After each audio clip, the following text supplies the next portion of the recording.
¿Cuál es la definición del síndrome de Plummer-Vinson? En primer lugar, el síndrome de Plummer-Vinson, ¿a qué está relacionado? No, el síndrome de Plummer-Vinson está relacionado, así es, exactamente. El síndrome, ¿a qué tipo de anemia está relacionado el síndrome de Plummer-Vinson? Está relacionado a anemia ferropénica. Exacto. ¿Qué más te puede producir el síndrome de Plummer-Vinson? Membranas, ¿no? Diferencia entre membrana y anillo, que también ya les he dicho, membrana y anillo, ¿cuál es la diferencia?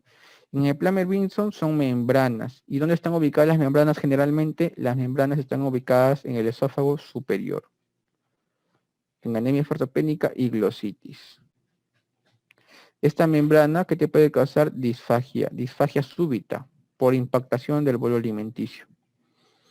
Localización y clínica del anillo de Chasky. Diferencia entre membrana y anillo, como le decía, es que la membrana solamente tiene mucosa y submucosa.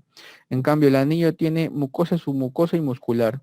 Es decir, el anillo, como su propio nombre lo dice, es un anillo más conformado, ¿no? Más ancho. En cambio, la membrana es una membrana más delgada, ¿no?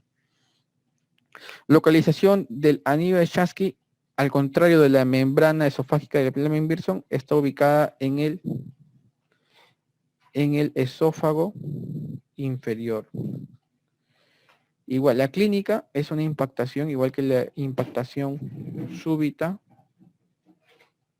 del bolo alimenticio. Verdadero o falso con respecto al divertículo de Zenker. A ver, ustedes ya lo saben. Se sitúa debajo del cricofaringio el divertículo de Zenker. Esa es una pregunta fácil, ¿no? El triángulo de Killian, ¿dónde queda? Por ahí sale el divertículo. Queda por debajo del constrictor inferior de la faringe y por encima del cricofaringio. Así que esto es falso, ¿no?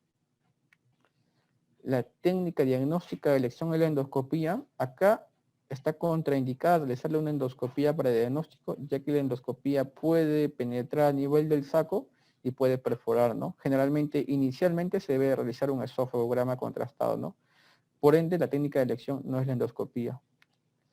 El tratamiento de elección es la miotomía del cricofaringio, exactamente, no verdadero. Ya. Frecuencia, localización y tratamiento de las hernias de tipo 1, deslizamiento, y tipo 2, paraesofágica. La tipo 1, deslizamiento, frecuencia 90%. La 1, frecuencia 90%. Localización es unión esófago-gástrica desplazada. Tratamiento no requiere tratamiento. Bien, qué fácil.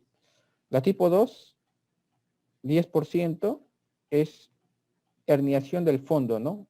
Herniación, el fondo gástrico se hernia, herniación del fondo gástrico. Por ende, tiene un saco herniario. Saco herniario. Entonces, ¿requiere tratamiento? Sí requiere tratamiento. Sí o sí requiere tratamiento. ¿Ya? Eso es algo que ustedes también tienen que sí o sí repasarlo, ¿ya?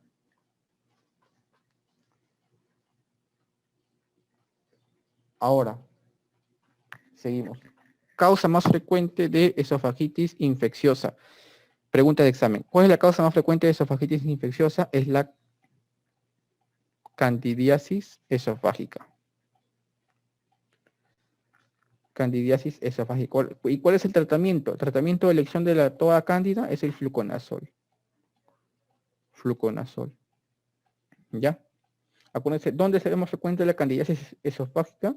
En pacientes VIH, ¿no? Acuérdense que la candidiasis esofágica ya define el estadio SIDA incluso. Causa más frecuente de perforación esofágica. Perforación esofágica, la causa más frecuente es la iatrogenia. Es decir, iatrogenia. La perforación esofágica es la iatrogenia, es decir, por endoscopía, ¿no? Se intenta hacer una endoscopía en un paciente que tenga factor de riesgo de perforación y se perfora, ¿no? Ya, así que la causa más frecuente de perforación es iatrogenia. ¿Dónde ven? Esófago traquealizado. Justamente cuando yo era interno, que también hice mi internado en el hospital de Valieti, me vino un paciente con esófago traquealizado, ¿no? Y recuerdo que ni los asistentes en ese momento sabían, ¿no? ¿Por qué esófago traquealizado? Pero el esófago traquealizado es típico de la esofagitis eosinofílica. El esófago traquealizado es típico de la esofagitis eosinofílica. ¿En qué tipo de pacientes se da esta esofagitis eosinofílica? Se dan pacientes atópicos, con alergias, ya sea con rinitis alérgica, dermatitis alérgica, etcétera, ¿no? Tipo de necrosis en esofagitis por cáusticos. Depende, pues, si es una esofagitis por álcalis o es una esofagitis por ácidos. Si es por álcalis, es una L con L, ¿no? Es una necrosis licuefactiva. L y L. Si es por ácidos, es C con C. Coagulativa. Álcalis, licuefactiva y ácidos, coagulativa. ¿Dónde hacen miotomía de Heller? A ver, ustedes respondan, a ver. ¿Dónde hacen miotomía de Heller? ¿Dónde hacen miotomía de Heller? Acalasia. Exacto. Ya no se confundan, ¿eh? Miotomía de Heller es en acalasia. Miotomía del cricofaringio, ¿dónde hacen? ¿Dónde hacen miotomía del cricofaringio? Acuérdense del triángulo de Killian, exactamente en divertículo de Zenker. ¿Qué tipo de divertículo es el divertículo de Zenker? Acuérdense, ¿qué tipo de divertículo es el divertículo de Zenker? Es un divertículo falso, ¿eh? No se confundan. Es un divertículo falso. Solamente para que se acuerden. Todo divertículo adquirido es divertículo falso. Todo divertículo congénito es un divertículo verdadero. Por eso se dice de que el divertículo de Meckel, que está ubicado a nivel del ilion distal, como es congénito, es un divertículo verdadero. Pero, por ejemplo, la enfermedad diverticular del colon son divertículos falsos. Divertículo de Zenker, divertículo falso, porque es adquirido. Ya. ¿Dónde hacen la miotomía endoscópica? La miotomía endoscópica la hacen en acalasia, exactamente. Así es. ¿Dónde hacen fundoplicatura de Nissen? Fundoplicatura de Nissen, así es, exactamente. Fundoplicatura de Nissen hacen en enfermedad por reflujo gastroesofágico. Y si les dicen fundoplicatura de Dor o de Toupet, ¿dónde hacen la fundoplicatura de Dor o de Toupet? En acalasia, pero siempre asociado a qué? Siempre asociado a la miotomía de Heller, ¿no? Exacto. ¿Cuál es el parásito que causa pseudoacalasia? Pregunta de examen. ¿Cuál es el parásito que causa pseudoacalasia? Pregunta de infectología. El parásito que causa pseudoacalasia es un parásito, es un parásito que puede causar megas, ¿no? El famoso que causa megas. ¿Qué causa? Megaesófago, megacolon, ¿no? Exacto. Chagas, la enfermedad de Chagas, es eso, ¿no? La enfermedad de Chagas, ¿cuál es el agente infectante? El agente infectante es el tripanosoma de Chagas. Esto es hablando de Chagas. Enfermedad de Chagas. Es el tripanosoma cruzi, ¿no? ¿Cuál es el vector o el tripomastigote metacíclico? Claro. La forma infectante es el tripomastigote metacíclico y el vector es el triatomino o triatoma infectans. Ya, excelente. Hasta infecto estamos hablando acá ahora.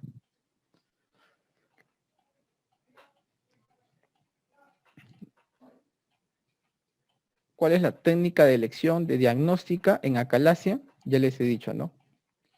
Manometría. Manometría de alta resolución.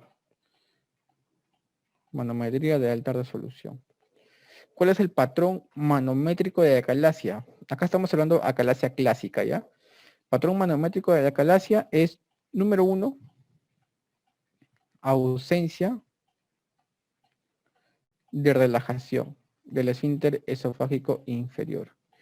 Y número 2 es ausencia de contracción del esófago, Voy a minimizar el chat un momento. Ausencia de contracción del esófago distal. O aperistalsis también, aperistalsis. Aperistalsis del esófago distal. Más incompetencia del esfínter esofágico inferior. ¿Cuántos tipos de acalasia hay? Hay acalasia tipo 1, acalasia tipo 2 y acalasia tipo 3. ¿Ya? La 1 es la clásica, ¿no? La que les acabo de decir. Ausencia de la contractilidad, ausencia de la relajación del esfínter esofágico inferior, que es la presión de relajación integrada. Ausencia, disminución de la contractilidad integral distal, que es justamente la contractilidad en el esófago distal. Justamente eso define el tipo de acalasia 1. El tipo de acalasia 2 es por una contracción, con una contracción de todo el esófago a la vez, ¿no? Va a inhibir o va a dificultar el paso al bolo alimenticio, ¿no? Eso se denomina panpresurización esofágica. El tipo 3 es la contracción espástica o vigorosa del esófago distal antes de que pase el bolo alimenticio. Patrón manométrico de la esclerodermia. Acuérdense que la esclerodermia, que es una enfermedad del tejido conectivo, también puede causar acalasia e incluso la esclerosis sistémica difusa. Acuérdense que la esclerosis sistémica se divide, ¿no? Si es que es limitada o difusa. La difusa que afecta las vísceras o los órganos, dentro de los cuales el esófago es uno de los más frecuentes, va a producir disfagia. ¿Pero por qué? Porque va a haber una hipotonía, una atrofia del músculo liso del esófago distal. Una hipotonía, ¿por qué? Por atrofia del músculo liso del esófago. Eso te produce la esclerodermia. Y como va a haber una atrofia del músculo liso, va a haber una aperistalsis del esófago distal, por lo cual va a producir disfagia. ¿Pero es una disfagia motora o es una disfagia mecánica? Es una disfagia motora, pues, ¿no? Porque va a haber una alteración en la motilidad. Es una disfagia, ¿no? Es decir, el esfínter esofágico inferior se va a relajar. O sea, normal, va a estar normal el esfínter esofágico inferior. Se relaja bien. Sin embargo, en cuanto a la motilidad del esófago distal, como va a haber una atrofia del músculo liso por la esclerodermia, no va a haber una buena motilidad, por lo cual no va a haber un buen paso al bolo alimenticio. Ya, los tipos de acalasia, ya esto de la esclerodermia ya queda claro, ¿no? Atrofia del músculo liso esofágico produce disfagia. Ya. Por una alteración del tejido conectivo. Los tipos de acalasia, ¿por qué no me quiero explayar tanto? Porque no quiero marearlos, ¿no? Es algo más de especialidad que nunca ha sido preguntado. Pero de todas maneras, está bien porque ustedes tienen un buen nivel ahora, ¿no? Tipos de acalasia son 3. Tipo 1, que es el clásico. ¿Cuáles son las características del clásico? Aperistalsis.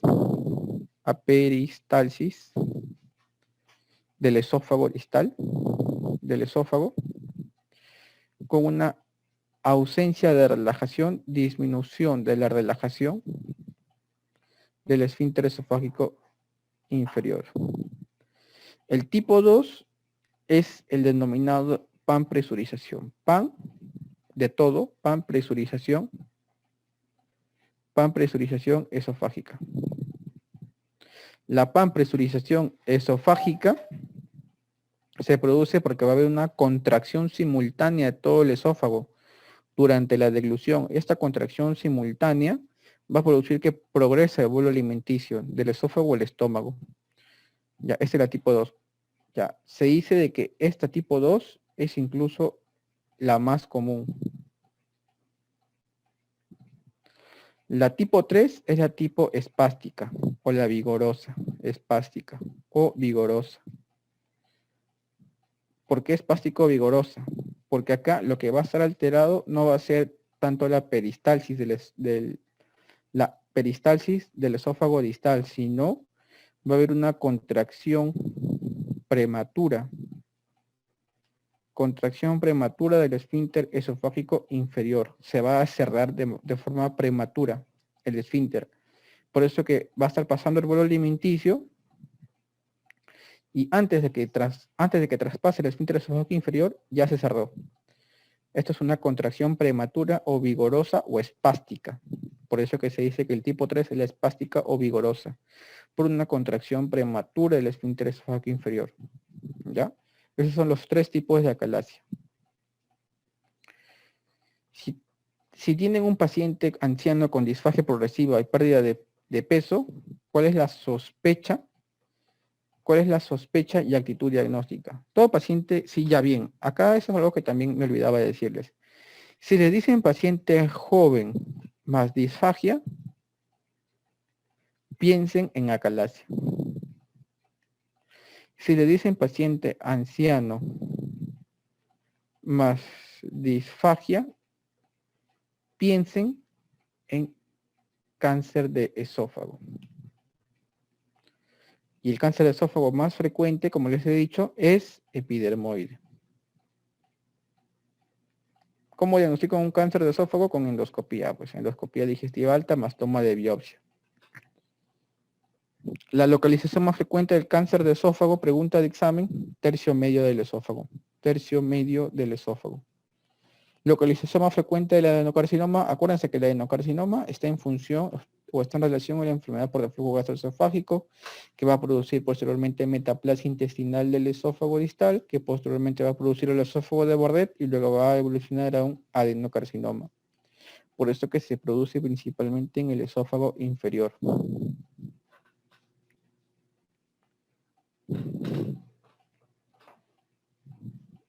Acá se cortó. Ya. ¿Cuáles son los efectos de las siguientes sustancias sobre el esfínter esofágico inferior? La gastrina, la motilina y la sustancia P, ¿qué hacen sobre el esfínter esofágico inferior? Va a aumentar la presión. Aumenta la presión del esfínter esofágico inferior. Si comen grasa, chocolates, alcohol, ¿no? La clásica del fin de semana va a disminuir la presión. Por eso que te da reflujo, pues. Disminución de presión. Acá para que no se confundan con respecto a agonista beta, agonista alfa, agonista colinérgico, antagonista colinérgico. Acuérdense que el sistema nervioso que predomina sobre el tracto gastrointestinal es el sistema nervioso parasimpático, ¿ya? Parasimpático. Vamos a hablar específica. Y el sistema nervioso parasimpático está en relación a qué neurotransmisor. Acetilcolina, ¿sí o no? Acetilcolina, ¿sí o no? Listo. Entonces, si la acetilcolina es el producido de estimular la contracción, es decir, aumentar la presión del esfínter esofágico inferior, quiere decir que, acuérdense que los receptores de acetilcolina son los colinérgicos, pues, ¿no? Los colinérgicos en el esófago aumentan la contracción, los colinérgicos. Ya, acuérdense, colinérgicos aumenta la contracción. Acuérdense que el simpático, que es la noradrenalina, la adrenalina, es todo lo contrario al parasimpático. Si le dicen agonista beta adrenérgico de adrenalina, ¿qué quiere decir? De que va a ser todo lo contrario al parasimpático, ¿sí o no? Es decir, va a disminuir la presión. ¿Qué pasa si le dicen antagonista beta adrenérgico? Aumenta la presión. Si le dicen agonista colinérgico, aumenta la presión. Si le dicen antagonista colinérgico, disminuye la presión. Ya más que todo eso para que les quede un poco esa relación. Las prostaglandinas aumenta la presión. Morfina o diazepam son relajantes, son opiáceos, y diazepam, que es una benzodiazepina, disminuyen la presión. Otra cosa, por ejemplo, 7 acá, progesterona, que no está, progesterona. La progesterona del embarazo, de la gestación, que va a predominar en la gestación, ¿qué te produce? Disminuye la presión. Y como disminuye la presión del esfínter esofágico inferior, en el embarazo es muy típico que tengan enfermedad por reflujo gastroesofágico. Bien, eso es típico también. Actitud ante un esófago de Bardet. Si no tiene displasia, es solamente control. Pueden tener su esófago de Bardet sin displasia, solamente control. Control como con endoscopía más biopsia cada 3 a 5 años. Si tienen displasia de bajo grado, es seguimiento igual cada 6 meses. O tratamiento con ablación por radiofrecuencia, lo cual generalmente se hace seguimiento. Si tienen displasia de alto grado, pueden ir a ablación por radiofrecuencia o mucosectomía. Si ya tienen cáncer, si ya tienen carcinoma, ya es esofagectomía.